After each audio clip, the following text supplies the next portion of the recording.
Olá, pessoal, estamos aqui para mais uma Love Live Neuroscience. Hoje o tema está incrível. Cadê todo mundo, gente? Eu fico com uma raiva quando eu entro e não tem ninguém. Cadê todo mundo? Hein? Vamos lá, pessoal. Hoje eu vou falar sobre as redes hierárquicas do cérebro. E vocês não têm nem noção com o que isso tem a ver. Eu já andei falando aqui sobre inteligência artificial, né? Já falei para vocês sobre as redes neurais que foram usadas como modelo para construção dessas estruturas de inteligência de computação cognitiva. Já comentei do livro Como Criar uma Mente, do Ray Kurzweil. É coisa a mais fina flor do conhecimento do século XXI, essa história. E aí, o que eu fiz? Essa semana, que dia é hoje? Na terça-feira, ontem de manhã, eu estava lá no Congresso de Educação, no ABET Educar, que é o maior congresso de educação que a gente tem no Brasil. É um negócio absurdo o tamanho dos estandes. Inclusive, gente, até para fazer um comentário para vocês sobre por que será que se investe tanto dinheiro em estandes na educação. Porque, né, eu fico pensando, quem é que pagou esse stand desse tamanho, por exemplo, dessas empresas, dessas editoras de sistemas de ensino? Onde será que vem esses lucros astronômicos que garantem sustentar essa feira quase que faraônica lá no espaço, na Expo Center lá, Imigrantes? Uma coisa espantosa. Bom, mas parando de falar mal um pouco dos outros, vamos tratar primeiro de uma coisa super importante, que eu não sei se vocês já estão ligados, mas é muito importante a gente falar sobre isso de novo. Nós resolvemos fazer um evento num teatro. E eu vou explicar para vocês por que eu resolvi fazer um evento num teatro. Eu tenho uma amiga de longa data, que é irmã, na verdade, de um ex-aluno meu, que foi responsável, inclusive, pela minha primeira entrevista em canais de comunicação. Patrícia Riso, que era repórter, já foi locutora da rádio Jovem Pan. Ela era responsável por um programa Jovem Pan Online, que foi o primeiro programa no qual eu fui entrevistada. Isso foi 2004, 2005, alguma coisa assim, um passado bem remoto. A Patrícia deu uma força, ela me reentrevistou depois, um tema um pouco diferente, em 2009. Essas entrevistas estão todas disponíveis no canal da Inédita, se você tiver curiosidade. Na época eu falei sobre dependência química, falei sobre essa temática, que era uma das coisas que eu falava bastante na época, né? E aí a Patrícia resolveu largar um pouco a coisa do rádio e foi investir na carreira que ela mais curtia, que era a carreira como atriz.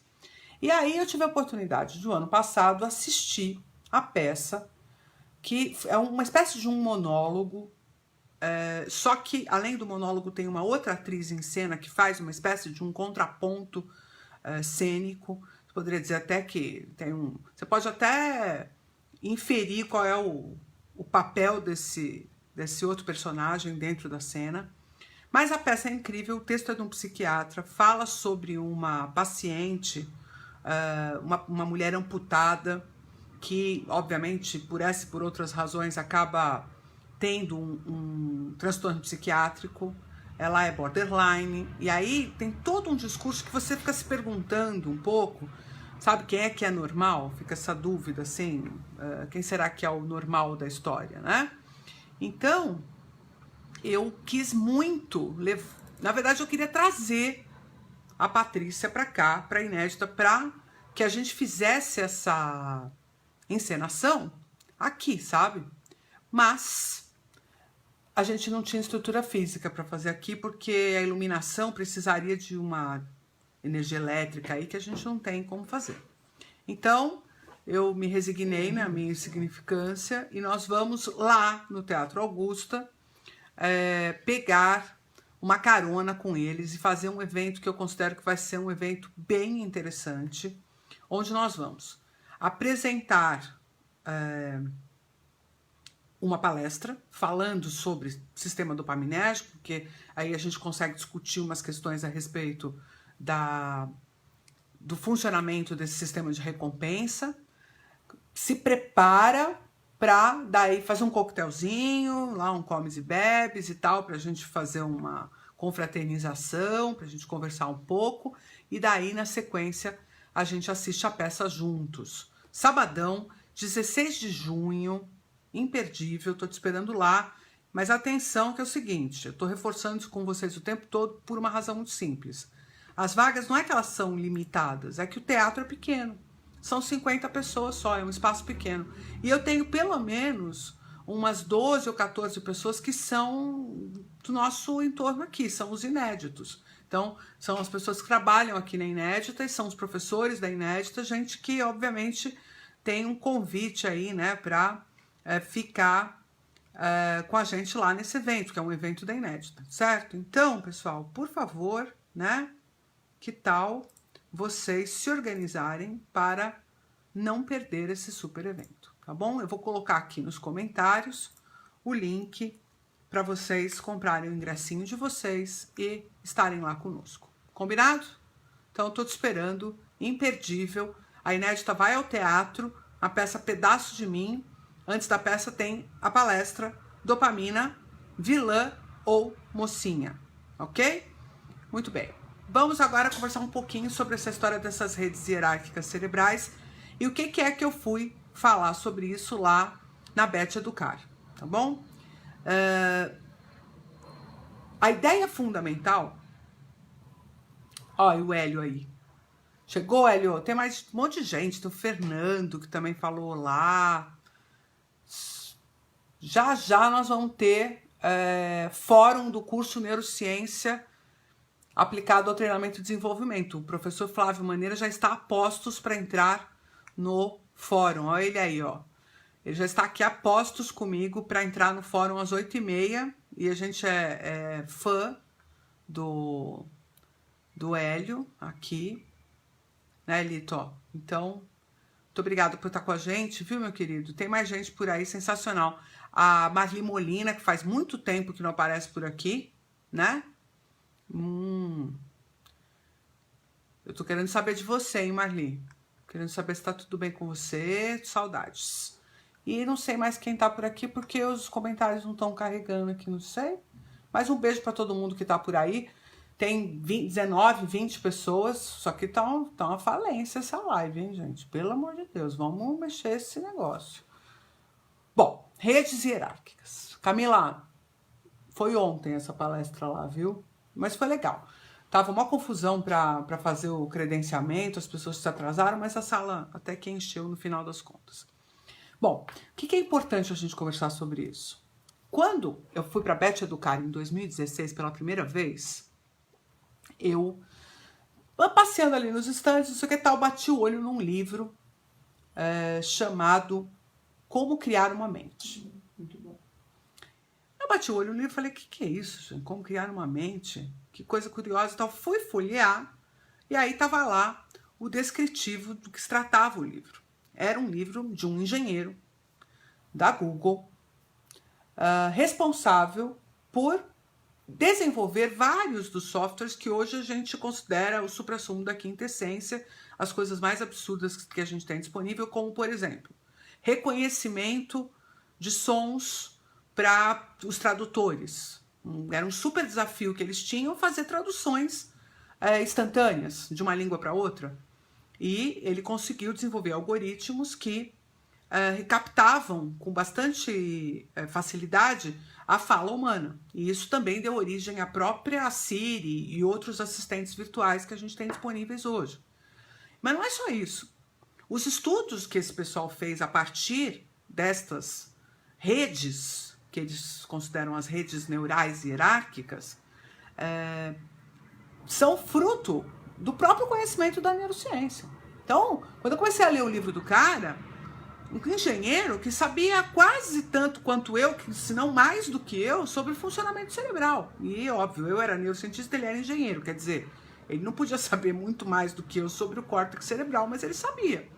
Falava muito bem sobre os módulos do córtex, a construção das conexões dentro do córtex cerebral.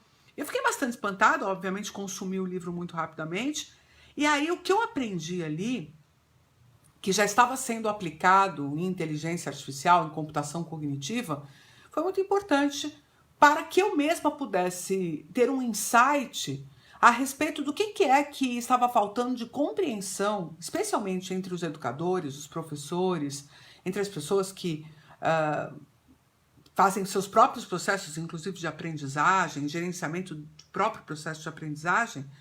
O que é que faltava para a compreensão de como é que o cérebro, os circuitos neuronais, aprendem novas informações? Porque a gente acredita que é necessário, por exemplo, criar um contexto. Então, hoje se fala muito na contextualização do processo de aprendizagem, para que ele não seja apenas um conteúdo solto no mundo. Então, você contextualiza, você mostra o tempo histórico daquilo, conta a importância e tal, e as pessoas acham que isso é o suficiente para que a gente faça uma boa construção de conhecimento dentro do cérebro do indivíduo. Porém, não é bem isso que é importante. É importante que o indivíduo tenha disponível uma rede de neurônios que seja suficientemente robusta para que os primeiros elementos daquele novo aprendizado já sejam de compreensão automática. Então, vou dar um exemplo para vocês. Quando a gente está aprendendo a linguagem, a nossa linguagem mesmo, quando a gente é pequenininho, não é de cara que a gente ouve aquele som e já consegue identificar todas as nuances do som. A primeira vez que você ouviu uma palavra, eu sempre uso o exemplo da palavra caneta, porque além dela ser trissilábica, ela tem sílabas diferentes, ela tem sonoridades diferentes e dá até para dar uma confundida, né? Apesar de não ter um B, um V, que seria ainda pior, mas caneta é uma coisa muito comum, né? E é um dos primeiros aprendizados que a criança faz, porque ela se interessa pelo objeto. Então ela logo compreende aquele objeto. Não é uma coisa tipo mãe, pai, ou mamã, papá, né? Ou coisas mais simples. Seria o equivalente, será, a água. A água é uma coisa complicada, que a criança geralmente repete aga, né? Ela repete aga por duas coisas. Primeiro, porque ela não consegue falar, mas também porque ela não consegue ouvir aquele som com aquele detalhe. E como é que ela vai aprender a fazer isso? Ela vai ter que aprender a perceber esse som não só naquela palavra, mas nas diferentes palavras em que ele aparece. E essa generalização faz com que seja criado um circuito neuronal que é referente àquele som. Mas este circuito neuronal que é referente àquele som, ele vai se complexificar com outros circuitos, vai se tornar mais complexo para gerar um significado maior. Então tem a água, mas tem outras palavras que têm esse mesmo som, como, sei lá, mágoa, e eu preciso saber exatamente qual é a diferença de água, mágoa. E aí a escrita dessas coisas também são diferentes, mas o som é muito semelhante, e eu vou precisar criar uma rede muito sensível para perceber essa pequena diferença. Porque é possível que a criança escute alguém falando sobre uma mágoa e ela escute água. Não é que ela vai achar estranho, ela vai escutar água. Porque o circuito que ela tem disponível para aquele som é referente àquele objeto. Água. Muito bem. Ah, Carla, mas isso é meio simples, verdade. Então, à medida que você vai complexificando os aprendizados, é necessário que você garanta que o aprendente, que o indivíduo para o qual você está querendo destinar aquele aprendizado, tenha redes básicas, estruturadas, para compreender aquele novo degrau que você está querendo montar, ou aquele novo nível hierárquico. Aquele nível hierárquico onde coisas mais simples se complexificam para gerar uma ideia mais complexa com origem nessas ideias mais simples. Então, a formação dessas redes com hierarquia cada vez mais robusta, mais superior, que vai garantir que o indivíduo vá conseguindo edificar o conhecimento. Ah, Carla, mas o que é? É a história? É o conhecimento? Então, é um pouco mais complexo que isso. Eu vou dar um exemplo para vocês. Não adianta nada você mostrar para a criança as unidades, sei lá, 1, 2, 3, 4, 5, deixar ela decorar isso, deixar ela aprender sobre esses numerais. Então a criança pequenininha, quantos anos você tem? 2, 3. Qual você acha que é o significado para uma criança quando ela tem 1 ano? Aí você ensina ela a fazer 1 com o dedinho, ela te responde 1. Você acha que ela tem alguma noção de que aquilo é uma unidade? De alguma coisa? Aí passa um tempo e aí falam para ela assim, agora é 2. Ou são 2, né? Num português um pouco mais correto. Agora são 2 anos. Quantos aninhos você tem? Ela fala 2. Você acha que ela faz alguma correlação de que antes era 1 unidade, agora são 2 unidades? Óbvio que não. Muito menos se você não parar e estruturar esse conhecimento com ela de que a quantidade é subdividida nas suas unidades. Que quando eu penso numa coisa que é muito, tem línguas indígenas, gente, que não tem numerais. Tem 1, 2 e muitos. Como se, sabe, fosse importante. Nem a tríade, que todo mundo diz que é o número 3, que é super significativo. Tem línguas indígenas que não tem uma palavra para designar 3 unidades. Então, se eu não for capaz de mostrar para a criança que nós estamos falando de unidades e que de uma unidade para outra você muda o som correspondente e que isso tem um símbolo gráfico correspondente, se você não fizer essa construção, não vai adiantar nada você mostrar para ela os numerais. Ela pode até se apropriar do número, mas... Então você fala assim, Carla, isso me parece construtivismo. Sim, porque eu estou falando de construção de redes. Mas se você for buscar lá na Gênese, eu não estou simplesmente dando as oportunidades para que a criança investigue. Eu sei que construtivismo é uma coisa um pouco mais complexa que isso, e eu não estou querendo banalizar de forma nenhuma, ok?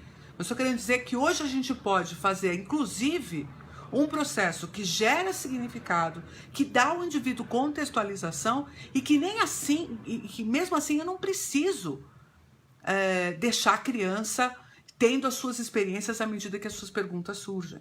Eu posso gerar uma indução, mas essa indução ela tem que cuidar para que sejam edificadas as redes hierárquicas que eu necessito para que o próximo degrau seja alcançado. Senão, o símbolo 1, 2, 3, 4, 5, ele passa a ficar absolutamente sem significado per se, em si.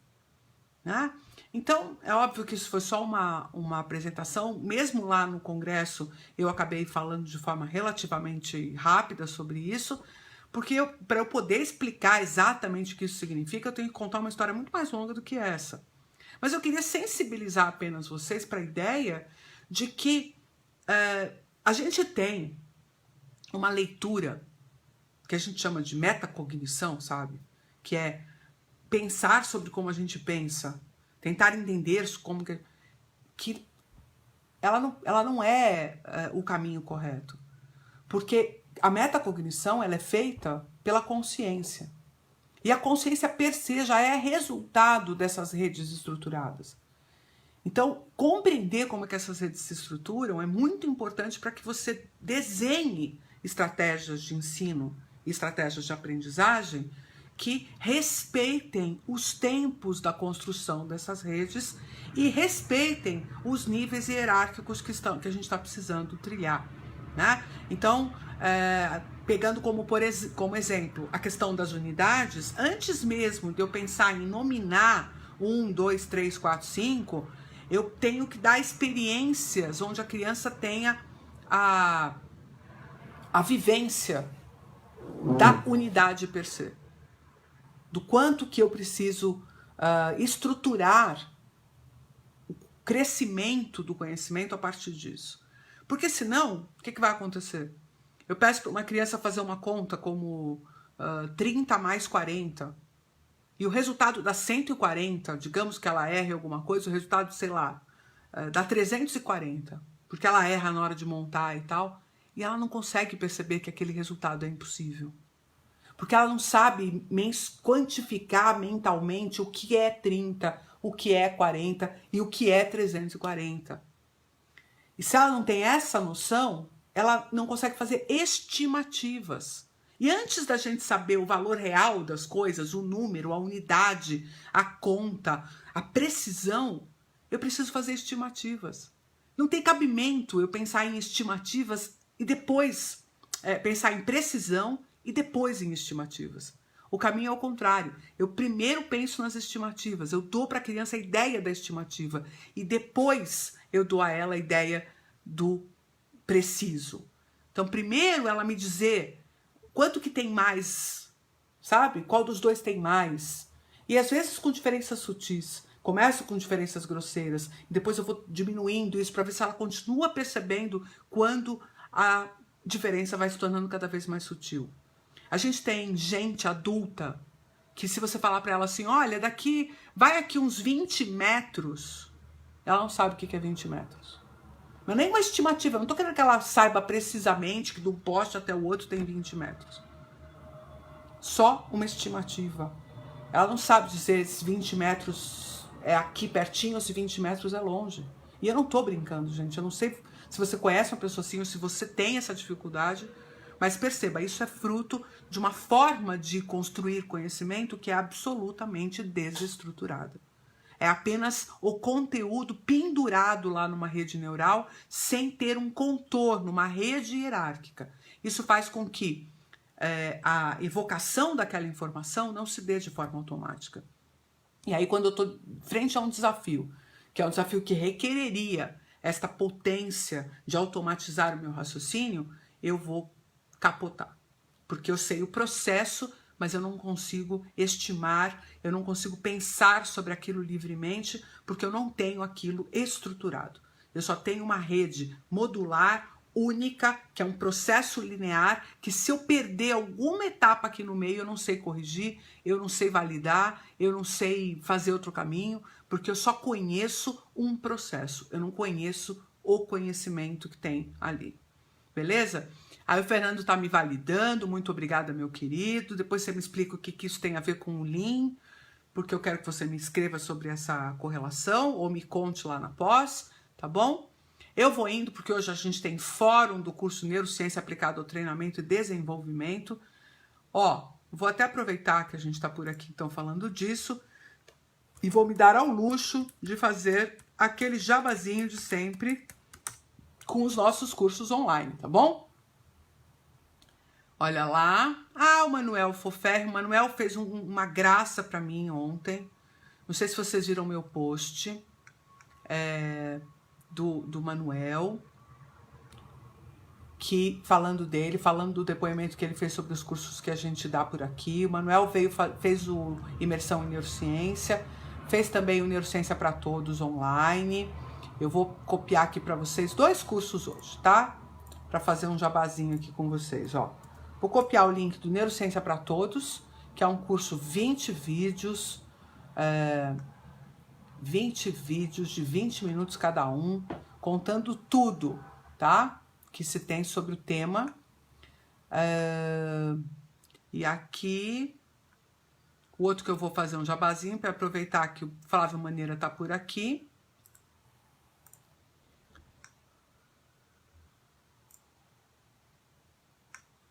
Neurociência aplicada ao treinamento e desenvolvimento, também um curso online super legal, que tem 4 módulos, esse é um pouquinho menor, ele tem 12 ou 16 vídeos, eu e o Flávio falando tudo sobre treinamento e desenvolvimento organizacional, tá? Isso tem mais a ver com o desenvolvimento de pessoas nas corporações. E para vocês que são da educação, se quiserem conhecer o trabalho da gente em Neurociência Aplicada à Educação, tá aqui, ó, o curso online Neurociência Aplicada à Educação, e tem a pós também lá na Santa Casa, que começa todo início de ano, que é a pós que a Camila tá aí dizendo que vai encontrar comigo no sábado. Cara, não vou no sábado. Agora eu só vou na pós no dia 26, tá bom? Não tô lá, não, nem no dia 12, nem no dia 19, porque eu vou estar fora de Sampa. Mas que legal que você providenciou os filosofinhos, porque a gente precisa ver se é por ali, né? Que tá ali. Ô, Manuel.